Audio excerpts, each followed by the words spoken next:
Hi guys, welcome back to my channel. Bienvenue sur Asyèt Mwen. Please guys, don't forget to subscribe. This video is available in my YouTube channel. So if you guys wanna watch the whole video, the whole process, go watch it on my channel. Okay guys? Vidéo ça disponible sur Asyèt Mwen. Si nou ta vle gade tout vidéo a, tout instruction yo, tout ti détail yo. So, allez sur channel là et puis n'a regardé toute vidéo guys, step by step.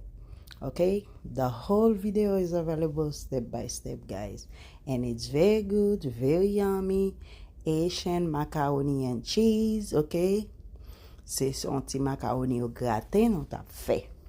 So go watch this video and don't forget to give your girl a like, please.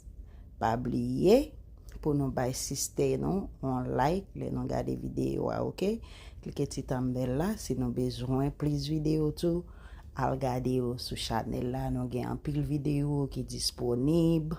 Okay guys, so we have a lot of recipe that's on my channel that's not on shortcut, so guys please go watch it. Okay, moi gain un pile belle vidéo qui gain sur channel là qui nous pas mette dans short yo. So si nous besoin garder plus belle vidéo, allez à regarder yo famille yo amis yo moi remèno. And thank you for support Haitian food. Merci parce que nous supportez manger la caille et me connaît nous remè manger la caille. Même si nous l'autre pays me connaît nous remè goûter ti manger haïtien. Depuis nous pas manger, même si ti moun a fait ici plus pas capable aimer manger haïtien.